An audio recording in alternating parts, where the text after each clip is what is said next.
இனிய தமிழ் அமுது நேயர்களே, அனைவருக்கும் இனிய மதிய வணக்கங்கள். இன்றைய தினம் பார்ப்பது ஸ்ரீ நாராயணியத்திலே தசகம் 40 பூதனை மோட்சம்.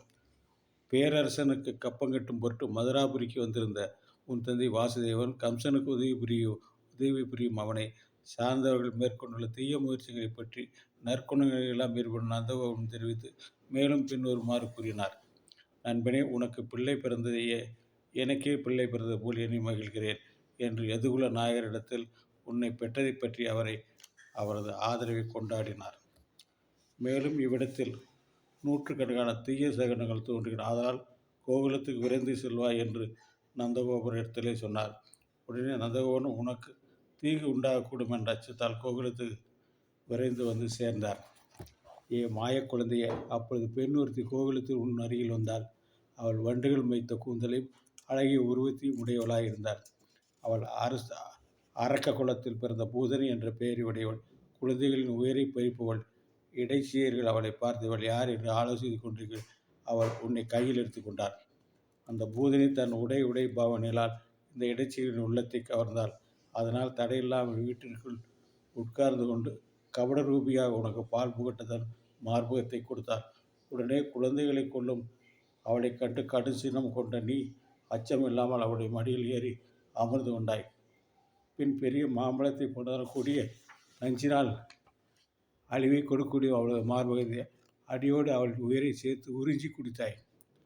முளை குடிக்கையில் கூடவே உயிரையும் சேர்த்து பருகிவிட்டதால் அந்த பூதனை பேரிடியை போல் குரல் எழுப்பி அச்சம் தரத்தக்க கூடிய உண்மையான வடிவத்தை கொண்டாள். பின் இருபுறமும் 2 கைகளையும் விரித்து மல்லாந்து கீழே விழுந்தாள்.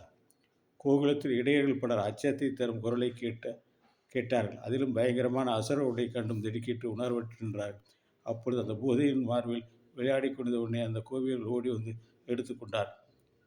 உலகின் மங்கள வடிவாய் விளங்குபவனே, குருவாயூரின் தலைவனே, பெண்மணிகள் உன் திருப்பெயர்களை கொண்டே உனக்கு பல வகைகளும் காப்பு செய்தால் அதை இனியே என்னை நோய் இல்லாதவனாக உன் தொண்டனாக செய்தரல வேண்டும் என்று நாராயண பட்டத்திரி வேண்டுகிறார். அதே நேரத்தில் அடியேனும் இந்த நேரத்தில் என்னுடைய நோய் தீர்ந்து நல்லபடியாக இருக்க வேண்டும் என்று பிரார்த்திக்கிறேன். அடுத்த தசகம் 41 பூதனியின் உடலை எரித்தலும் கண்ணனை கொண்டாடி மகிழ்தலும். கோகுலத்திற்கு தலைவனான நந்தகோபன் வாசுதேவன் புத்துமதி கேட்டு வேகமாக திரும்பி வரும்போது வழிநடுக அவரது மனம் அச்சத்தால் நிறைந்திருந்தது. வீடு திரும்பியதும் அருகிலிருந்த மரங்களால் எல்லாம் ஒடித்து நாசமாக்கிறது ஏதோ ஒரு அசுர உருவம் கீழே விழுந்து கிடப்பதைக் கண்டு சிதானந்த ஸ்வரூபியான உன்னை மனதில் சரணடைந்தார். பின் கோபியர்கள் நடந்த நிகழ்ச்சியை அறிய கோபர்கள் எல்லோரும் அச்சத்தாலும் வியப்பாலும் சிறிது நேரம் ஒன்றும் அறியாதவர்களாயிருந்தார்கள். பின் உன்னால் வீழ்த்தப்பட்டதும் அச்சத்தை தருவதுமான அந்த பயங்கரமான பிசாச உடலை கோடாரியால் வெட்டி துண்டுகளாக்கி மிக தொலைவில் எறிந்தார்கள். நீ பருகியதில் பரிசுத்தமாகட்ட புதரின் உடலிலிருந்து உடனே கிளம்பிய புகையின் வாசனையானது அகிர்கட்டிலிருந்து தோன்றியதா, சந்தனக்கட்டிலிருந்து தோன்றியதா, குங்குலியத்திலிருந்து உண்டானதா என்ற ஐயத்தை கொடுத்தது. தூய்மையான பெயரை உடையவனே, என் உடலோடு கொண்டு தொடர்பு கூறிய பயன் மிக தொலைவில் இல்லை. உங்களுக்கும் இது விரைவிலே கிடைக்கும் என்று இடையர்களுக்கு உணர்த்துவது போல் அந்த பூதனின் உடலை நறுமணம் கமலச் செய்தாய். இடையர்கள் பிசாசான பூதனியால் குழந்தை கொல்லப்படாதது வியப்பே. அதைவிட வியப்பு ஆபத்து வரும் முன்பே வசுதேவனால் கூறப்பட்டது இதனின் வியப்பே என்று சொல்லி கொண்டார்கள். பின் உன் திருமுகத்தை கண்டதனால் உண்டாகிய பேரானந்தத்தை அடைந்தார்கள். வாசுதேவன் நீ கோவிலத்தில் தங்கியிருந்தனால் அங்கே நாள்தோறும் செல்வம் ஓங்கி வளர்ந்து குன்றாமல் நூற்றுக்கணக்கான மங்கள செயல்கள் நடந்து போனதும் பொங்கி நிறைந்து விளங்கியது. கோபியர்கள் தங்கள் வீடுகளில் உன் அழகிய உருவத்தையும் புன்னகையும் பற்றி ஒருவருக்கொருவர் பேசி மகிழ்ந்தார்கள். வீட்டு வேலைகள் முடிந்து நாள்தோறும் உன்னை காண வந்து கூடி பெரிதும் மகிழ்ந்தார்கள்.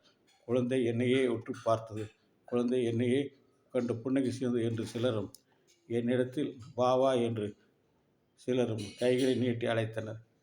குருவாயூரப்பா, இவ்வாறு கோபியர்கள் உன்னை கொஞ்சுவதில் எவ்விதம்தான் மகிழ்ச்சி அடையவில்லை.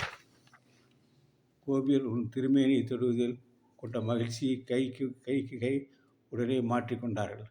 அப்பொழுது நீ ஒரு செந்தாமரை பூவில் மேய்க்கும் கருவண்டு போல் விளங்கினாய்.